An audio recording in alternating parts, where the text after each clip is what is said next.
نحمده ونصلي على رسوله الكريم اما بعد فاعوذ بالله من الشیطان الرجیم بسم اللہ الرحمن الرحیم والعصر ان الانسان لفی خسر الا الذین آمنوا وعملوا الصالحات وتواصوا بالحق وتواصوا بالصبر صدق اللہ العظیم۔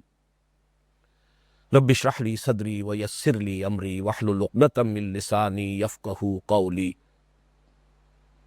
اللہم ربنا الہمنا رشدنا واعذنا من شرور انفسنا اللہم اجعلنا من عبادک الذین آمنوا وعملوا الصالحات وتواصوا بالحق وتواصوا بالصبر آمین یا رب العالمین۔ آپ کو یاد ہوگا کہ جب ہم نے سورۃ العصر پر کسی قدر گہرائی میں اتر کر غور و فکر شروع کیا تھا، یعنی بطریق تدبر ہم نے اس پر غور و فکر کا آغاز کیا، تو میں نے عرض کیا تھا کہ پہلی آیت جو قسم پر مشتمل ہے اس کے بارے میں گفتگو اختتام پر ہوگی، اس لیے کہ اگر یہ بات پہلے سامنے آ جائے کہ جس شے پر قسم کھائی جا رہی ہے، جس بات پر قسم کھائی جا رہی ہے، وہ بات کیا ہے، مقسم علیہ جسے کہا جاتا ہے، مقسم علیہ کیا ہے، وہ بات سامنے آئے تو مقسم بہی، یہ اصطلاح نوٹ کر لیجئے، قسم جس چیز کی کھائی جا رہی ہے وہ مقسم بہی ہے، جس سے قسم کھائی گئی، اور جس حقیقت پر یا جس بات پر یا جس واقعے پر یا جس وعدے پر قسم کھائی جا رہی ہے وہ مقسم علیہ ہے، جس پر قسم کھائی گئی۔ تو میں نے تجزیہ کرتے عرض کیا تھا کہ مقسم علیہ جو ہے وہ اس سورہ مبارکہ کی دوسری اور تیسری آیات ہے۔ دوسری آیت ان الانسان لفی خسر، یہ قاعدہ کلیہ ہے، اس قاعدہ کلیہ سے استثناء ہے الا الذین آمنوا وعملوا الصالحات وتواصوا بالحق وتواصوا بالصبر، یہ گویا کہ تیسری آیت ہے، استثناء ہے، اور ان دونوں آیات سے گویا کہ مقسم علیہ معین ہو گیا۔ اس کے بارے میں جو بھی ممکن ہو سکا میں نے کسی قدر وضاحت کے ساتھ آپ کے سامنے چند چیزیں رکھی ہیں۔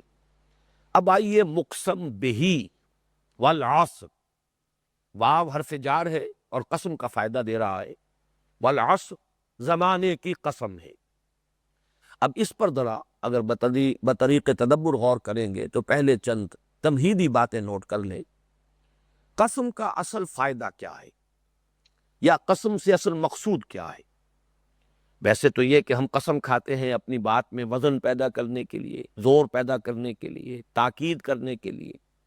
اسی لیے میں نے عرض کیا تھا جب ہم نے بطریق تذکر جب ہم غور کر رہے تھے، جب ان میں سے اصل جو سبق حاصل کرنے کے لیے ہم نے جو بھی اس کا ایک سادہ سا مفہوم سامنے آیا تو صرف ترجمہ کیا زمانے کی قسم ہے، اور میں نے عرض کیا تھا کہ یہ کلام کی تاکید کے لیے کہ ویسے تو اللہ کا فرمان ہے، واجب الاذعان ہے، 100% درست ہے، مستند ہے ان کا فرمایا ہوا، لیکن اللہ نے اس میں زور پیدا کرنے کے لیے قسم بھی کھائی۔ وہاں ہم نے صرف ایک بات بیان کی، لیکن اب ذرا گہرائی میں سمجھیے کہ اصل میں قسم کا فائدہ ہوتا ہے شہادت، گواہی۔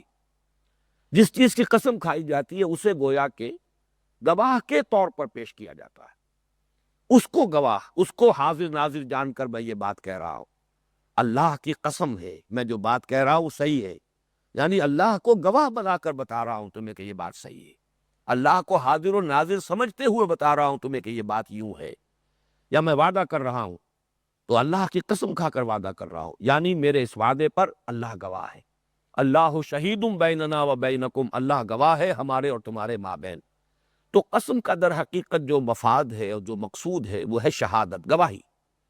البتہ انسان جو قسمیں کھاتے ہیں اور اللہ نے جو قسمیں کھائی ہیں قرآن مجید میں، ان میں ایک بڑا بنیادی فرق ہے۔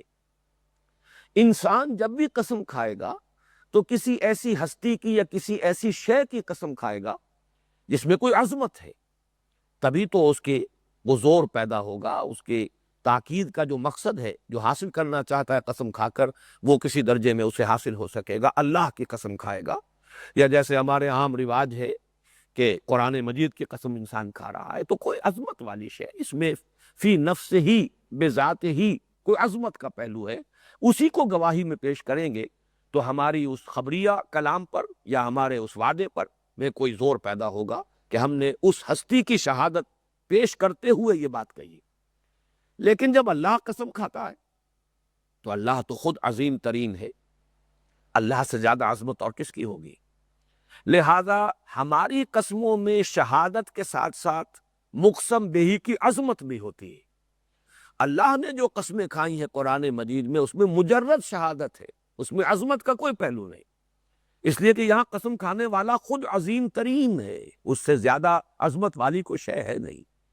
لہذا یہاں صرف مجرد شہادت، گواہی، اور اس میں ہے اصل میں کہ جو تدبر قرآن کا جو تقاضا ہے وہ یہ ہے کہ مختلف چیزوں پر جب مختلف چیزوں کو اللہ نے گواہی میں پیش کیا ہے تو کوئی نہ کوئی مناسبت ہوگی، وہ گواہی جو ہے کسی نہ کسی پہلو سے مناسبت رکھنے والی گواہی ہوگی، ان میں کوئی منطقی ربط ہوگا، اس منطقی ربط کو تلاش کرنا مقسم بہی اور مقسم علیہ میں، یہ ہے در حقیقت کے جو اقسام القرآن کا اصل جو سمجھیے کہ مشکل مقام ہے غور و فکر کا۔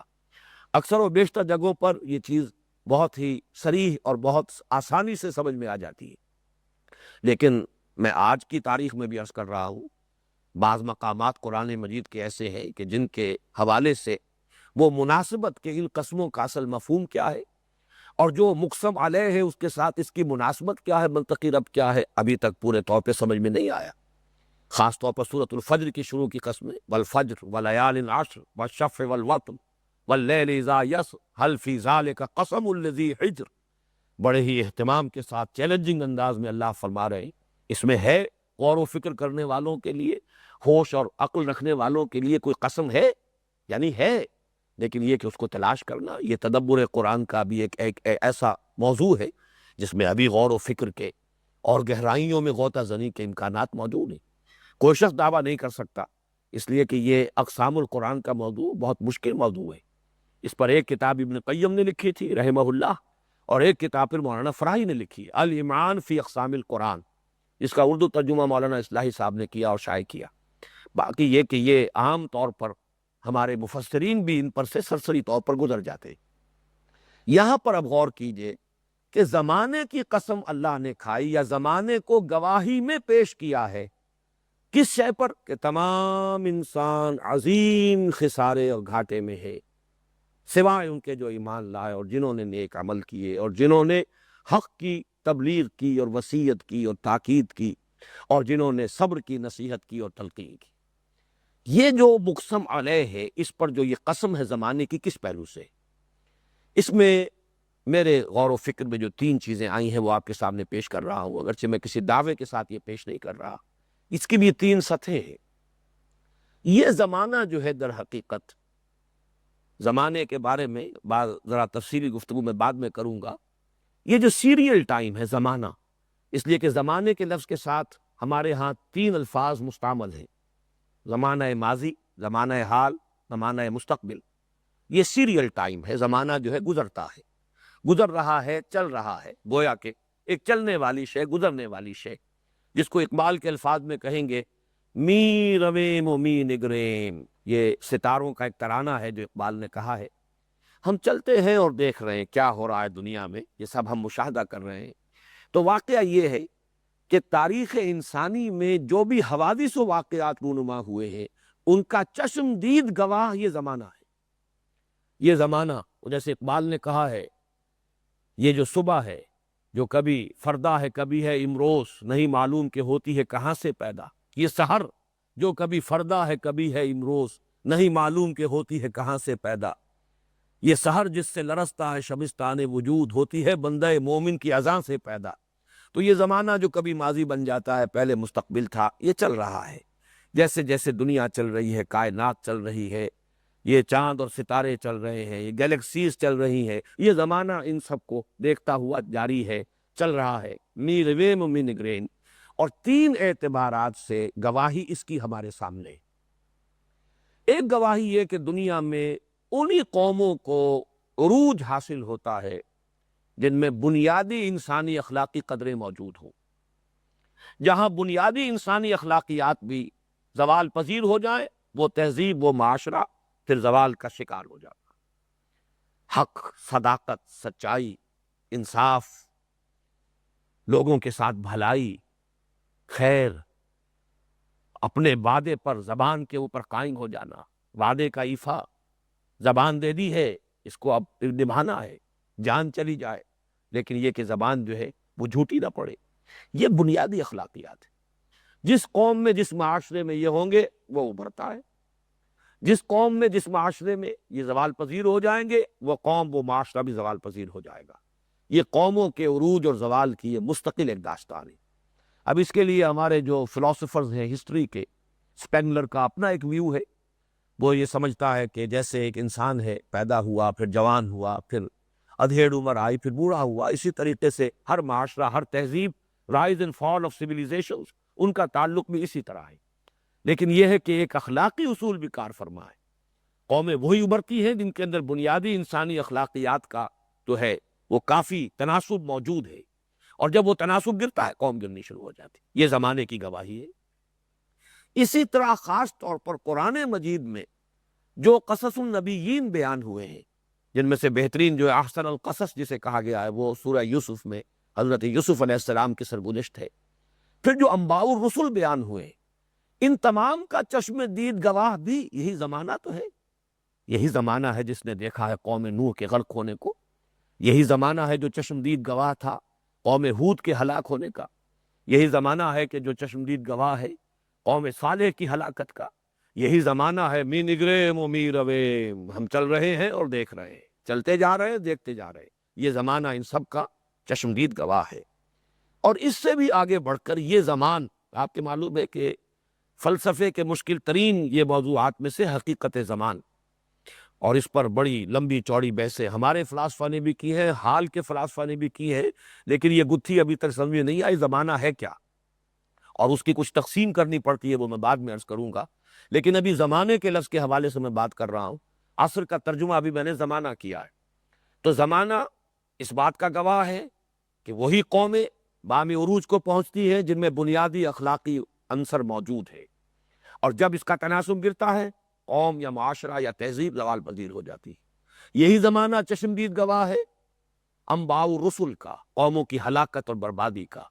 ایسی قومیں کہ جو بڑی متمدن تھی، وہ عاد، ارم ذات العماد التی لم یخلق مثلها فی البلاد، وثمود الذین جابوا الصخر بالواد، وفرعون ذی الاوتاد، نسیم منسیہ ہو گئے، ختم ہو گئے، نام و نمود، نام و نشان باقی نہ رہا۔ کالم یغنو فیہا، ایسے ہو گئے جیسے کبھی تھے ہی نہیں۔ قطع دابر القوم الذین ظلموا، ان کی جڑ کاٹ دی گئی۔ یہ تمام حوادث جو ہیں، پھر یہ کہ یہی زمانے کی چادر ہے جو ازل سے ابد تک تنی ہوئی ہے۔ یہی زمانہ چشمدید گواہ ہے جب ہم میں سے ہر ایک نے اللہ سے ایک عہد کیا تھا، الست بربکم قالوا بلا، یہ زمان تو موجود تھا، یہ زمان گواہ ہے اس پر۔ اسی طریقے سے یہی زمانہ ہے جو در حقیقت چشمدید گواہ بنے گا جو کچھ بھی آنے والا ہے یوم قیامت کو، اور جو بھی کچھ ہونے والا ہے جنت میں اور دوزخ میں، ان تمام احوال کا کہ جس کا ذکر قرآن مجید میں آیا ہے، یہ زمانہ گواہ ہے۔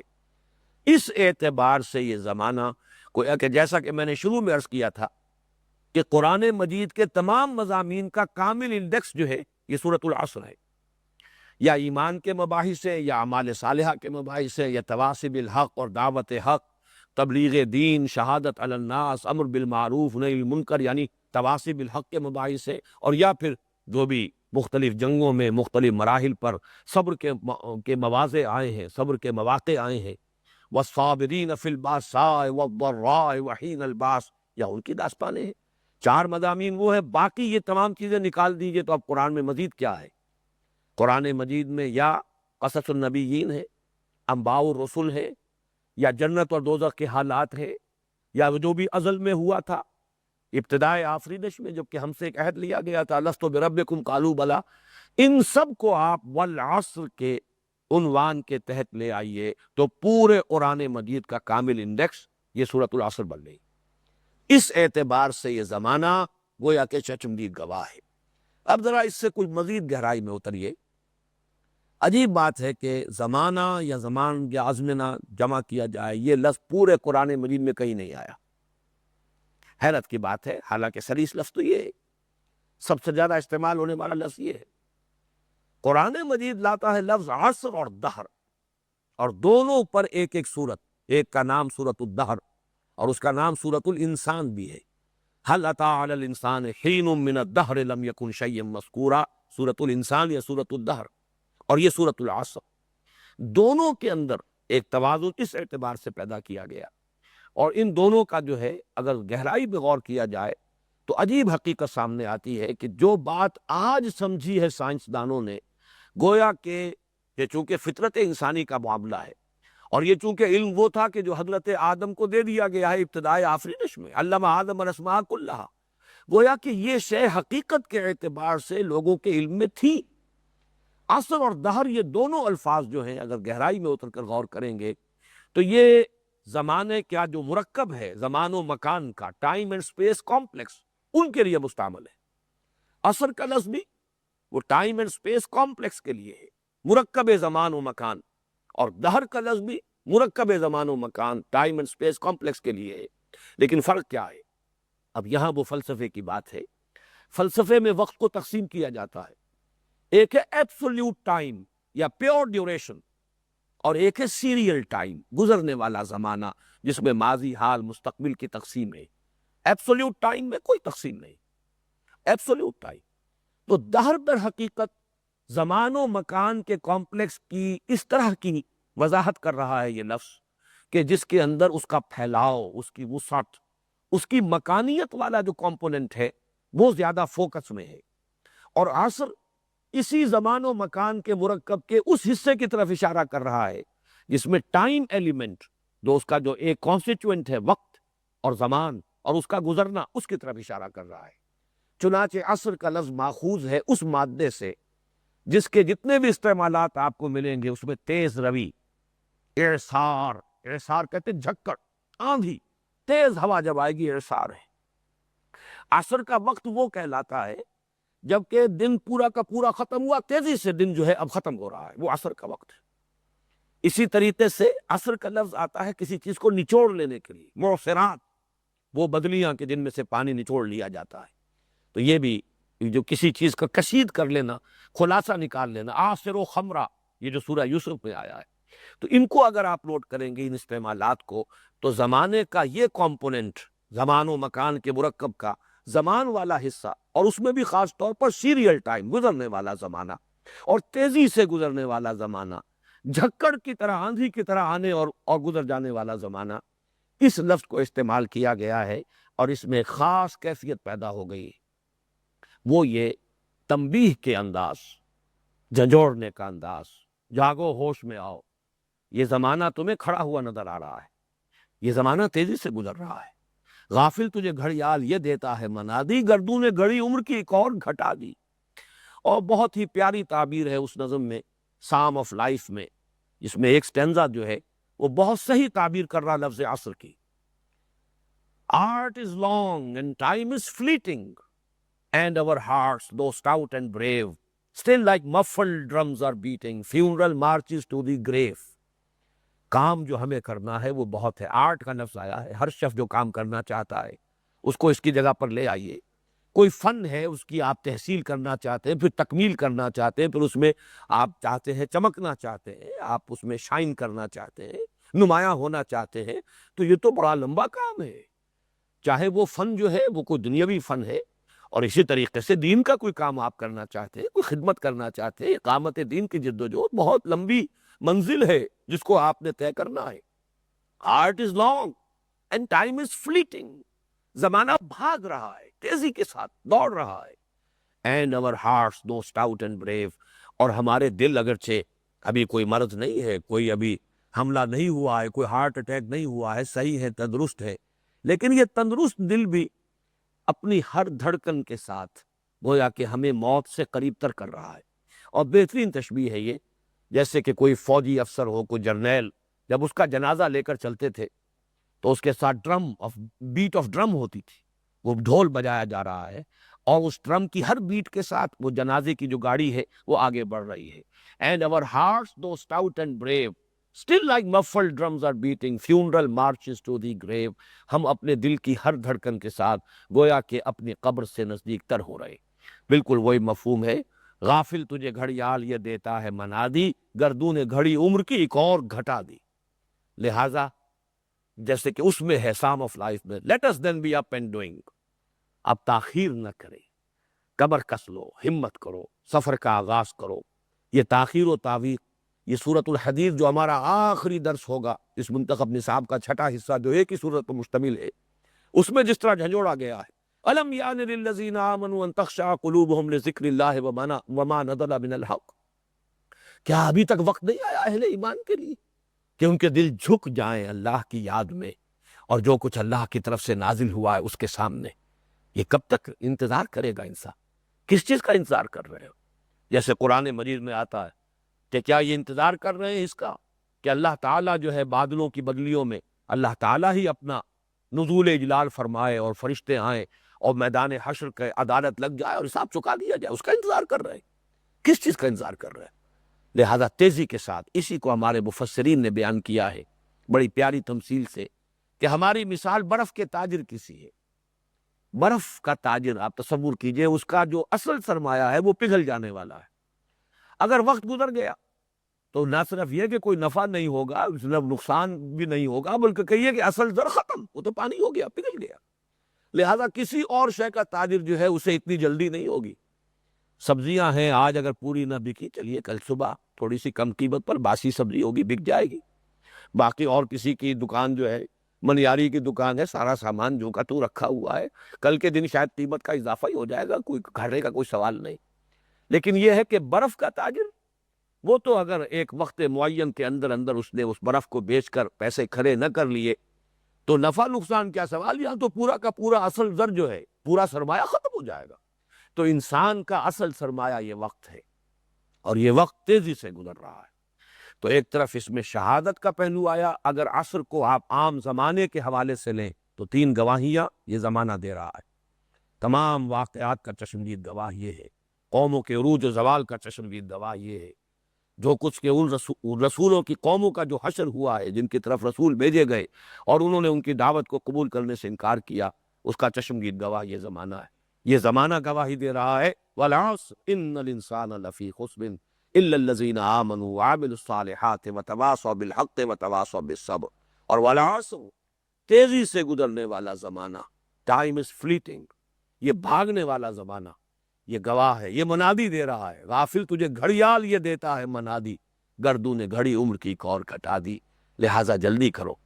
بہت پیارا شعر ہے کہ جو شہنشاہ اورنگزیب عالمگیر کو بہت ہی پسند تھا، ایز فرصت بے خبر در ہرچے باشی زود باش۔ اس فرصت کی قدر سمجھو، تم نے اس کی ناقدری کی ہوئی ہے۔ در ہرچے باشی زود باش، جو کام بھی کرنا جلدی کرو، تاخیر اور تعویق سے اپنی منزل کھوٹی نہ کرو۔ یہ ہے مقسم بہی اور مقسم علیہ کا آپس کا ربط۔ اس پر ہماری یہ بحث جو ہے اس سورۃ العصر پر بطریق تدبر جتنا بھی اللہ تعالیٰ نے جو بھی اس کے ضمن میں جو ہمیں غور و فکر کی صلاحیت دی ہے، اس کو میں نے جس درجے میں بھی بیان کر سکا۔ اگرچہ واقعہ یہ ہے کہ میں نے کبھی بھی سورۃ العصر کو بیان کر کے یہ محسوس نہیں کیا کہ میں اس سورہ مبارکہ کا حق ادا کر سکا، اس لیے کہ مجھے تو یہ پورا قرآن نظر آتا ہے۔ یہ گویا کہ پورے قرآن مجید کا لب لباب اور اس کا خلاصہ ہے، جیسا کہ میں آغاز میں عرض کر چکا ہوں۔ اب آج کی آخری بحث ہے، اس میں نمبر 1 تو حضرت عائشہ صدیقہ رضی اللہ تعالی عنہ کا جو قول بہت مرتبہ آپ نے سنا ہوگا کہ حضور کے سیرت کے بارے میں جب فرمائش کی گئی کہ ام المومنین ہمیں کچھ حضور کی سیرت سنائیے، تو انہوں نے جواباً سوال کر لیا، الستم تقرؤون القرآن، کیا آپ لوگ قرآن نہیں پڑھتے؟ تو لوگ حیران ہوئے کہ ام المومنین ہم نے تو سیرت کے لیے فرمائش کی ہے، قرآن تو ہم پڑھتے ہیں، ہم سیرت النبی، سیرت رسول کچھ سننا چاہتے ہیں۔ تو اس پر فرمایا معلمہ امت حضرت عائشہ صدیقہ رضی اللہ تعالی عنہا نے کان خلقہ القرآن، حضور کی سیرت قرآن ہی تو ہے۔ تو سورۃ العصر ایک اعتبار سے خود حضور کی سیرت ہے۔ ذرا غور کیجئے، جیسے ہی وہ عمر آئی ہے حضور کی صلی اللہ علیہ وسلم، فلما بلغ 40 سنۃ، یہ جو 40 برس کی عمر ہوئی ہے، حبب الیہ الخلاء وکان یخلو بغار حراء لتحنث فیہ، اب غار حراء کی تنہائیاں ہیں، غور و فکر ہے، التفکر والاعتبار، غور و فکر، اس کائنات کی گتھی کو سلجھانے کی کوشش۔ حقیقت کیا ہے؟ میں کیا ہوں؟ زندگی کیا ہے؟ کائنات کیا ہے؟ یہ جو کچھ ہو رہا ہے کیوں ہو رہا ہے؟ یہ ظلم کیوں ہے؟ یہ زیادتیاں کیوں ہیں؟ یہ جو معاشرے کے اندر اونچ نیچ ہے کیوں ہے؟ غور و فکر، سوچ بچار۔ اور اس کا نتیجہ کیا نکلا؟ وَوَجَدَكَ ضَالًّا فَهَدَىٰ۔ اب یہ ہے جب وہ اللہ تعالیٰ کی طرف سے وہ حقیقت کے جو ہے دروازے کھولے گئے، علم حقیقت کا پردہ اٹھایا گیا، حقائق روشن کیے گئے، تو فرمایا آمن الرسول بما انزل الیہ من ربہ والمؤمنون، ایمان لائے رسول صلی اللہ علیہ وسلم اس پر تو نازل کیا گیا ان پر ان کے رب کی طرف سے۔ پہلا قدم الا الذین آمنوا۔ اب اس کے بعد عمل صالح، تو یہاں ذرا میں سورہ بلد کے حوالے سے بعد میں عرض کروں گا۔ ایک ترتیب تو یہاں ہے ایمان اور پھر عمل صالح اور پھر تواصی بالحق اور پھر تواصی بالصبر۔ ان دونوں جوڑوں میں ایک عکسی ترتیب ہے جو سورہ بلد میں آئی ہے۔ وہاں عمل کا ذکر پہلے ہے، فَلَقْتَحَمَ الْعَقَبَةَ وَمَا أَدْرَاكَ مَا الْعَقَبَةُ فَكُّ رَقَبَةٍ أَوْ إِطْعَامٌ فِي يَوْمٍ ذِي مَسْغَبَةٍ يَتِيمًا ذَا مَقْرَبَةٍ أَوْ مِسْكِينًا ذَا مَتْرَبَةٍ ثُمَّ كَانَ مِنَ الَّذِينَ آمَنُوا۔ یہاں ایمان کو مؤخر کیا گیا ہے، سیرت و کردار کی وہ پختگی، وہ اخلاق کا بنیادی سرمایہ، بیسک ہیومن مورلز، وہ خدمت خلق کا مادہ، وہ ہمدردی کا مادہ، یہ تو پہلے سے موجود ہے، بتمام و کمال موجود ہے، بلکہ اسی کا عکس خود حضرت ابوبکر صدیق کی زندگی اور سیرت کے اندر موجود ہے۔ ہمدردی، رقت قلب، لوگوں کے کام آنے کا، لوگوں کے دکھ بانٹنے کا کی صلاحیت، بلکہ اس کا جذبہ بتمام و کمال موجود ہے۔ باقی اس میں پھر جو اعمال صالحہ اور آئے ہیں اب ایمان کے بعد، اب نماز عطا کی گئی ہے اور جو چیزیں دی گئی ہیں بھرپور طور پر وہ بھی ادا ہو رہے ہیں، لیکن یہ کہ اس کے بعد جب حکم آ گیا ہے یا ایھا المدثر قم فانذر وربک فکبر، اب پوری زندگی اس کا ایک ایک لمحہ تواصی بالحق اور تواصی بالصبر۔ اور آپ نے کیا کیا ہے؟ کاروبار تو تھا جو ہو گیا، وہ 40 برس کی عمر سے پہلے پہلے جو ہو گیا سو ہو گیا، اب تو پوری زندگی ہر سانس وقف ہے تواصی بالحق اور تواصی بالصبر کے لیے، دعوت و تبلیغ، اس کے لیے پھر جو بھی باطل کے ساتھ پنجہ آزمائی، پھر اس میں میدان جنگ میں بھی ہے، دندان مبارک بھی شہید ہو رہے ہیں، اس سے پہلے 3 سال کا محاصرہ بھی ہے شیب بنی ہاشم کا، اور آپ کو معلوم ہے کہ طائف میں کی سرزمین میں آپ پر پتھراؤ بھی ہو رہا ہے۔ تواصی بالحق تواصی بالصبر، دعوت، تبلیغ، اعلاء کلمت اللہ، خیر کی اشاعت، اللہ کے راستے کی طرف بلانا، شہادت علی الناس، اس میں پھر جو بھی آئے ہر کے بعد آباد وَاصْبِرْ عَلَىٰ مَا أَصَابَكَ، یہی گویا کہ سیرت النبی صلی اللہ علیہ وسلم اگر چند الفاظ میں آپ جاننا چاہیں تو وہ یہی تو ہے۔ دوسری بات، اس سورہ مبارکہ کا جو ربط و تعلق ہے، ایک تو سورہ ما قبل اور ایک سورہ ما بعد کے ساتھ۔ یہ جو حضرات جو آخری حصہ تھا ہمارے مسلسل درس قرآن کا، جب اختتامی دور تھا، اس مقام پر جب ہم پہنچے تھے، جو لوگ شریک رہے انہیں یاد ہوگا کہ میں نے یہ عرض کیا تھا کہ اس مقام پر 3 سورتوں کے گروپس ہیں۔ ایک گروپ یہ ہے جس کے لیے مثال میں نے دی تھی جیسے انگوٹھی ہو یا جیسے ہار ہو، ہار کے یہاں نیچے درمیان میں کوئی بڑا سا ہیرا لٹکا ہوا ہے، یا انگوٹھی ہے اس کا نگینہ بہت قیمتی ہے، بہت خوبصورت ہے، اور دونوں طرف ظاہر بات ہے انگوٹھی کے وہ دونوں بازو جائیں گے، ہار کے بھی دونوں بازو ہے، ان میں موتی ہے، لیکن یہ کہ وہ اصل ہیرا جو ہے وہ یہاں نیچے ٹنگا ہوا ہے۔ بالکل اسی طرح سورۃ العصر ایک نگینے کے مانند ہے، اور دونوں طرف الہاکم التکاثر حتی زرتم المقابر۔ اب دیکھیے والعصر، چونکانے کے لیے، جگانے کے لیے، ہوش میں آؤ، نیند کے ماتو جاگو، تیزی سے گزر رہا یہ وقت، پکڑو اسے، time, catch the time by the forelock, پکڑو اسے، اسی میں بنانا ہے جو کچھ بنانا ہے۔ اس اعتبار سے اب اس سے پہلی صورت الحاق تمہیں غافل کیے رکھتی ہے، غفلت، یہ چونکنے کا بالکل ضد، عکس، اس کا اینٹونیم، الہاکم التکاثر حتی زرتم المقابر۔ جو میں نے ابتدا میں عرض کیا تھا، نیک کامیابی کے معیارات، اگر یہ معیار سامنے نہیں ہے الا الذین آمنوا وعملوا الصالحات وتواصوا بالحق وتواصوا بالصبر، تو پھر آدمی کیا کرے گا؟ ساری توانائیاں، ساری قوتیں، ساری صلاحیتیں، ساری ذہانت، ساری فطانت صرف ہوگی کس میں؟ التکاثر، زیادہ سے زیادہ مال، زیادہ سے زیادہ دولت، زیادہ جائیداد، ان چیزوں کے حصول میں انسان لگا رہتا ہے، زندگی بتا دیتا ہے۔ غافل رہتا ہے یہاں تک کہ قبر میں اتار دیا جائے۔ الہاکم التکاثر حتی زرتم المقابر کلا سوف تعلمون ثم کلا سوف تعلمون کلا لو تعلمون علم الیقین لترون الجحیم ثم لترونها عین الیقین ثم لتسألن یومئذ عن النعیم۔ اس پس منظر میں ابھری والعصر ان الانسان لفی خسر۔ اگلی صورت ویل لکل ہمزۃ لمزہ۔ جب انسان اس بہتات کی طلب میں لگتا ہے، ایک حد تو یہ ہو سکتی ہے کہ ایک شخص بہتات کا طالب تو ہے لیکن کوئی نہ کوئی مورل پرنسپلز ہیں، کوئی سچ اور جھوٹ کا امتیاز کر رہا ہے، حق و باطل میں فرق کر رہا ہے، جائز ناجائز کا فرق کر رہا ہے۔ ایک وہ پھر سرحد آ جاتی ہے اور زیادہ دور نہیں ہوتی جبکہ تمام اخلاقی اقدار سے انسان تہی دست ہو جاتا ہے، اب بائی ہوک اور بائی کروک جیسے بھی ہو۔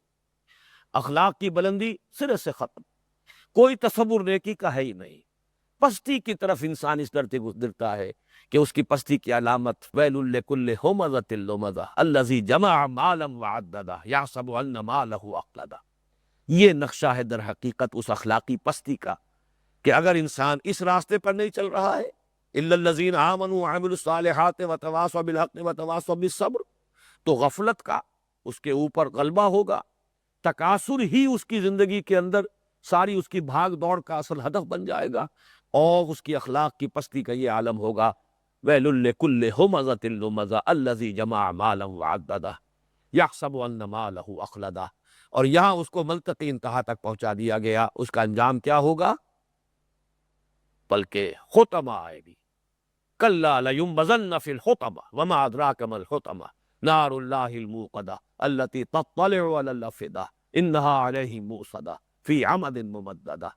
یہ دونوں صورتیں سورہ تکاثر، سورہ ہمزہ، یہ بہت ایک دوسرے سے مشابہ ہے، مضامین میں ایک دوسرے سے بہت مربوط، اور ان دونوں کے درمیان یا تو ہار کے اس ہیرے سے جو نیچے لٹک رہا ہے یا یہ کہ اس انگوٹھی کے نگینے سے تشبیہ دیجئے، ان دونوں کے مابین یہ سورہ مبارکہ ہے۔ اس سورہ مبارکہ کے کچھ اور بھی دوسری صورتوں کے ساتھ بھی کچھ ان کی مناسبت جو ہے وہ تو میں بلکہ آج جب سوچ رہا تھا اب وقت نہیں ہے اور آج بہرحال ہمیں بات ختم کر دینی ہے، وہ یہ ہے کہ سورۃ الدہر سے بعض صورتیں ایسی آتی ہیں آگے جیسے جیسے آپ بڑھتے ہیں جن میں الانسان، جنس انسان، نوع انسان کا تذکرہ ہے۔ هل اتى على الانسان حين من الدهر لم يكن شيئا مذکورا۔ انسان کی تخلیق ہوئی ہے کس لیے؟ آزمائش کے لیے۔ انا خلقنا الانسان من نطفۃ امشاج نبتلیہ فجعلناہ سمیعا بصیرا۔ ذرا آگے چلیے، سورہ انفطار ہے، یا ایھا الانسان ما غرک بربک الکریم۔ ذرا آگے چلیے، سورہ انشقاق ہے، یا ایھا الانسان انک کادح الی ربک کدحا فملاقیہ۔ ذرا اور آگے چلیے، سورہ بلد ہے، انا خلقنا الانسان فی کبد۔ ذرا اور آگے چلیے، سورۃ التین ہے، لقد خلقنا الانسان فی احسن تقویم۔ ان تمام صورتوں میں یوں سمجھیے کہ یہ الانسان، جن سے انسان، نوع انسان کے بعض مختلف پہلو ہے جو آئے خاص ترتیب کے ساتھ جن کو اب بیان کرنے کا وقت نہیں ہے، لیکن ان میں یوں سمجھیے کہ سورۃ العصر ان سب کا گویا کہ کلائمیکس ہے، وہ آخری اس کا نقطہ عروج۔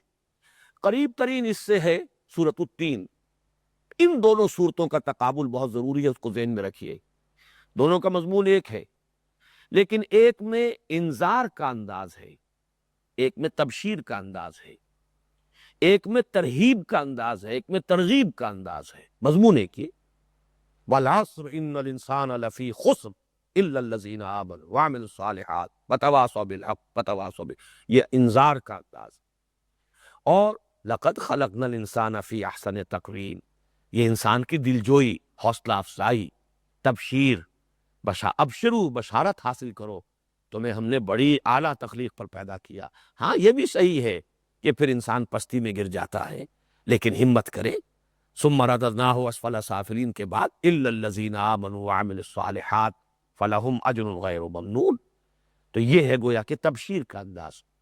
اس پر جو میں نے ایک تحریر لکھی تھی سن 66 میں، جب یہ میثاق میں نے شروع ہی کیا ہے لاہور منتقل ہو کر، سن 65 کے اواخر میں منتقل ہوا تھا اپنے اس مشن کے آغاز کے لیے، اس کا فیصلہ لے کر، سن 66 میں میثاق میں نے پھر جاری کیا ہے، جو بند ہو گیا تھا، مولانا اصلاحی صاحب نے شروع کیا تھا لیکن غالباً 2 سال سے بند تھا۔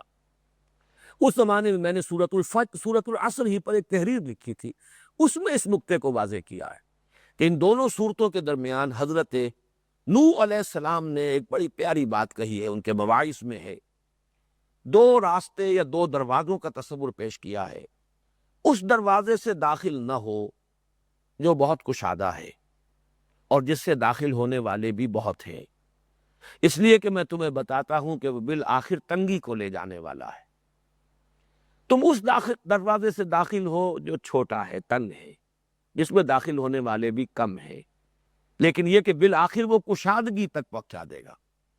اب یہ نوع انسانی کا اگر ہم مشاہدہ کریں، اگر ہمارے پاس کوئی ایسی صلاحیت ہو کہ ہم دیکھ سکیں پوری نوع انسانی کو ایک نگاہ میں، بیک نگاہ، تو انسانوں کی عظیم اکثریت جو ہے وہ تو اسی رخ پر ہے، الہاکم التکاثر حتی زرتم المقابر کلا سوف تعلمون ثم کلا سوف تعلمون۔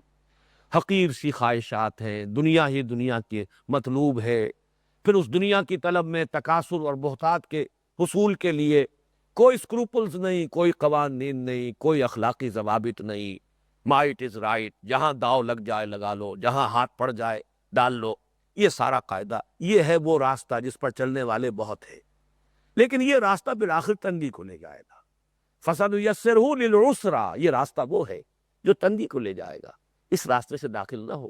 بظاہر کشادہ ہے، آسانی ہے، اس میں کوئی اس میں اندیشے نہیں، کوئی خطرات نہیں، بہت سے لوگ ہیں جو چل رہے ہیں، پوری نوع انسانی کی اکثریت اسی راستے پر رواں دواں ہے، لیکن بالآخر وہ خسران کی طرف لے جانے والا ہے۔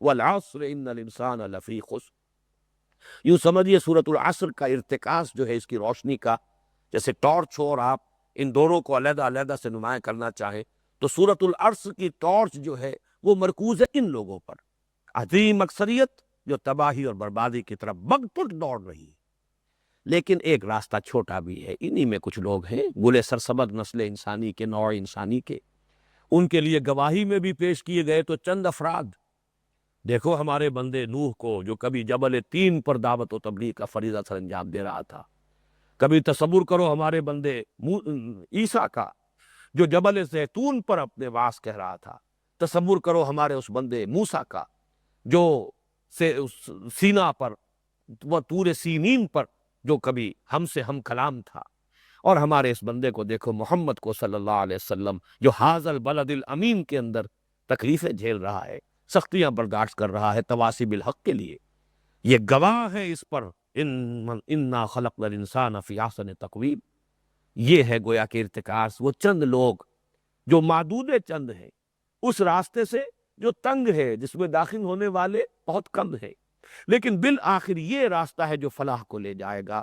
اس روشنی کا ارتکاز ہے سورۃ التین، سورۃ التین کا جو روشنی کا ارتکاز ہے وہ اس راستے پر ہے۔ تو گویا کہ سورۃ التین میں تبشیر کا پہلو، دلجوئی حوصلہ افزائی کا پہلو ہے، یا جسے ہم ترغیب کہیں گے، اور سورۃ العصر میں ترہیب ہے، وَالْعَصْرِ إِنَّ الْإِنسَانَ لَفِي خُسْرٍ، قاعدہ کلیہ جو ہے وہ تباہی اور بربادی کا ہے، استثناء ہے لوگوں کا بچ جانا، اور إِنَّ الَّذِينَ آمَنُوا وَعَمِلُوا الصَّالِحَاتِ وَتَوَاصَوْا بِالْحَقِّ وَتَوَاصَوْا بِالصَّبْرِ، یہ 4 کڑی شرطیں پوری کرنا آسان کام نہیں ہے۔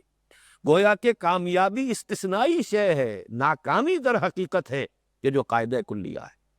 تو یہ تقابل سورۃ التین کا اور سورۃ العصر کا، اسی حوالے سے نوٹ کیجئے، بڑا پیارا نکتہ ہے یہ، قرآن مجید میں اکثر و بیشتر ایمان اور عمل صالح، ایمان اور عمل صالح 2 ہی الفاظ آتے ہیں، یہاں اور سختی کو نمایاں کیا گیا ہے، یہ انذار کا پہلو ہے کہ اسی عمل کا جو مشکل تر پہلو ہے اسے اور نکال کر واضح کر دیا گیا کہ عمل صالح کو کہیں صرف اپنی انفرادی نیکی نہ سمجھ بیٹھنا، چونکہ تواصی بالحق بھی تو عمل ہی ہے، صبر بھی تو ایک عمل ہی کا پہلو ہے، تو گویا کہ اصلاً تو وہ شامل ہے عمل صالح کے اندر، دعوت، تبلیغ، اللہ تعالیٰ کے دین کی نشر و اشاعت، یہ بھی تو عمل صالح ہے، لیکن اس عمل صالح کے اندر سے جو اس کے مشکل تر جو مضمرات ہیں، جو اس کے نتائج ہیں، ان کو نمایاں کیا گیا ہے۔ جان لو چھٹکارا نہیں ملے گا جب تک کہ ایمان اور عمل صالح کے ساتھ تواصی بالحق اور تواصی بالصبر بھی شامل نہ ہو۔ یہ گویا کہ اس کے انذار کو اور نمایاں کرنے والی بات تاکہ بات پوری طریقے سے کان کھول کر سنا دیا جائے کہ فوز و فلاح کے اگر امیدوار بنتے ہو تو یہ 4 شرائط. اب وقت نہیں ہے لیکن پھر بھی میں صرف اشارہ کر رہا ہوں. کل میں نے عشاء کی نماز میں اسی لیے سورۃ البلد پڑھی تھی. سورۃ البلد میں مقسم علیہ کیا ہے؟ 3 قسمیں ہیں. لا اقسم بہذا البلد 3 آیات قسموں پر مشتمل. وانت حل بہذا البلد ووالد وما ولد لقد خلقنا الانسان فی کبد. اس کی مشابہت ہو گئی ان الانسان لفی خسر سے. یہ میں کل عرض کر چکا ہوں، خسران انسانی کا اور انسان کی المیہ اور حزنیہ کا یہ پہلا حصہ ہے. لیکن یہ کہ آخر میں بالکل قرآن مجید میں یہ 2 ہی صورتیں جس میں تواصو اس طرح آیا ہے، وَتَوَاصَوْا بِالصَّبْرِ وَتَوَاصَوْا بِالْمَرْحَمَةِ. یہاں پر صبر کی وصیت پہلے لائی گئی ہے اور مرحمہ کی وصیت بعد میں لائی گئی. جیسے کہ عمل صالح کا ذکر پہلے کیا گیا، ایمان کا ذکر بعد میں آیا. فَكُّ رَقَبَةٍ أَوْ إِطْعَامٌ فِي يَوْمٍ ذِي مَسْغَبَةٍ يَتِيمًا ذَا مَقْرَبَةٍ أَوْ مِسْكِينًا ذَا مَتْرَبَةٍ ثُمَّ كَانَ مِنَ الَّذِينَ آمَنُوا وَتَوَاصَوْا بِالصَّبْرِ وَتَوَاصَوْا بِالْمَرْحَمَةِ. گویا کہ صبر کو یہاں مقدم کیا گیا. مرحمہ رحم، ایک دوسرے کے اوپر رحم کھانا، ایک دوسرے کی تکلیفوں کو بانٹنا، ایک دوسرے کے مصائب جو ہیں ان میں ان کی مدد کرنا، ان کی خدمت کرنا، یہ مرحمہ. یہ گویا کہ تواصی بالحق، لوگوں کو خیر کی تلقین کرنا، یہ اس کی جگہ پر آیا. ان دونوں صورتوں کو بھی اگر جوڑیں گے تو ان کے مضامین کے اندر تقابل کریں گے تو بہت گہرا ربط ہے. اب آخری بات عرض کر رہا ہوں. مولانا فرائی رحمۃ اللہ علیہ نے سورۃ العصر میں باقاعدہ ایک فصل قائم کی ہے لفظ وتواصوا سے خلافت کا وجوب. میں تو یہ خاصی لمبی کوٹیشن لے کر آیا تھا لیکن اب اس کا وقت نہیں ہے. میں صرف 2-3 جملے آخری سنا رہا ہوں. اس سے معاملے کی اصل حقیقت سامنے آتی ہے کہ مسلمانوں کو اپنی ذمہ داری سے عہدہ برا ہونے کے لیے ضروری ہے کہ وہ عمل صالح کریں، پھر ادائے حقوق کے معاملے میں ایک دوسرے کی مدد کریں. اور چونکہ ادائے حقوق بغیر خلافت و سیاست کے ناممکن ہے، اس لیے ضروری ہے کہ خلافت قائم کرے. اور خلافت کا قیام چونکہ اطاعت امیر پر منحصر ہے، اس لیے ضروری ہے کہ ان کے اندر اطاعت بھی موجود. میں یہ سمجھتا ہوں کہ میں نے جب mid 50s میں جب سورۃ العصر کی یہ تفسیر پڑھی تھی مولانا فراہی کی، تو جو بھی اس کا نقش میرے قلب کے اوپر قائم ہوا تھا، جس کا تذکرہ میں کر چکا ہوں اپنے پہلے جو ابتدائی نشست تھی ہمارے اس سلسلہ درس کی، تو وہ بات جو ہے آج تک الحمدللہ کہ وہ بات، وہ نقش قائم ہے، وہ دھندلایا نہیں. ان کے شاگرد رشید مولانا اصلاحی صاحب نے بھی اسی زمانے میں چونکہ کتاب لکھی تھی، جبکہ یہ مولانا فراہی کی یہ جو تفاسیر فراہی ہے ان میں در حقیقت یہ تمام عربی زبان میں تھی، جن کو مولانا مودودی نے ترجمہ کیا، مولانا اصلاحی صاحب نے ترجمہ کر کے شائع کیا اردو میں، ورنہ مولانا فراہی نے سب یہ عربی زبان میں لکھی تھی. مولانا اصلاحی صاحب اسی زمانے میں وہ کتاب لکھ رہے تھے جو اب دعوت دین اور اس کا طریقہ کار کے نام سے دنیا میں شائع ہوتی ہے، موجود ہے. اس میں انہوں نے بھی یہ فرمایا کہ اس جماعت کی یہ بڑی آخری جو ان کی فصل ہے، اس کے میں آخری کنکلوڈنگ ریمارکس آپ کو سنا رہا ہوں. اس جماعت کی فرض کی ادائیگی کا باضابطہ ادارہ خلافت کا ادارہ تھا، مسلمانوں کا جو اجتماعی فرض ہے اس کو ادا کرنے کے لیے. اور جب تک یہ ادارہ موجود تھا ہر مسلمان اس فرض کی ذمہ داریوں سے سبکدوش تھا. اس ادارے کے منتشر ہو جانے کے بعد اس فرض کی ذمہ داری امت کے تمام افراد پر ان کے درجہ اور استعداد کے لحاظ سے تقسیم ہو گئی. اب اس فرض کی مسئولیت اور ذمہ داری سے سبکدوش ہونے کے لیے 2 ہی راہیں ہیں جو مسلمانوں کے لیے باقی رہ گئی ہیں. یا تو اس ادارے کو قائم کرے، خلافت کا ادارہ، خلافت علی منہاج النبوہ کا ادارہ اسے قائم کرے، یا کم از کم اس کو قائم کرنے کے لیے سر دھڑ کی بازی لگا دے. اگر مسلمان ان میں سے کوئی بات نہ کریں تو وہ اس فرض رسالت کو ادا نہ کرنے کے مجرم ہوں گے جو اللہ تعالیٰ کی طرف سے ان کے سپرد کیا گیا ہے. اور وہ صرف اپنی ہی غلط کاریوں کا وبال اپنے سر نہ لیں گے بلکہ خلق کی گمراہی کا وبال بھی ان کے سر آئے گا. وہ گویا کہ یہ فکر فراہی، اور میں نے اپنی کسی تحریر میں لکھا ہے مولانا اصلاحی جو مولانا فراہی کے شاگرد رشید تھے، جب مولانا مودودی کے ساتھ شامل ہوئے، اشتراک عمل ہوا جماعت اسلامی میں، اور اس طریقے سے وہ ابوین ابو الکلام اور ابو العالیٰ کی تحریکیت اور یہ ہی این مولانا فراہی اور مولانا اصلاحی کا جو نظم قرآن اور اسالیب قرآن کا خاص مکتب فکر ہے، یہ دونوں جڑے ہیں، ملے، اس سے بڑی برکات ظہور میں آئی ہیں. اور میں نے اس کے لیے لفظ استعمال کیا قران السعدین، 2 نہایت عمدہ چیزوں کا جمع ہو جانا. اور اس سے یہ دین کا تحریکی فکر جو ہے، اس کا رشتہ جو ہے قرآن مجید کے ساتھ اور گہرا تعین ہوا۔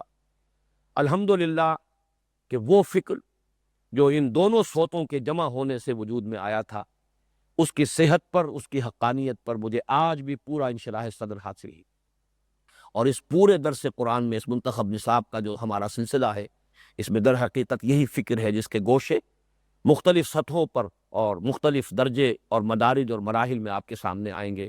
اللہ تعالی ہمیں توفیق دے کہ دین کے اصل تقاضوں کو ہم سمجھیں اور ان کو ادا کرنے کا عزم مصمم کر کے کمر ہمت کس لیں، آغاز کریں، اور تاخیر و تعویق کے ہتھ کنڈے جو ہے شیطان کے، انہیں ہم غیر مؤثر بنا دیں، اور اپنے جد و جہد کا، جہاد زندگانی کا اور تواسم الحق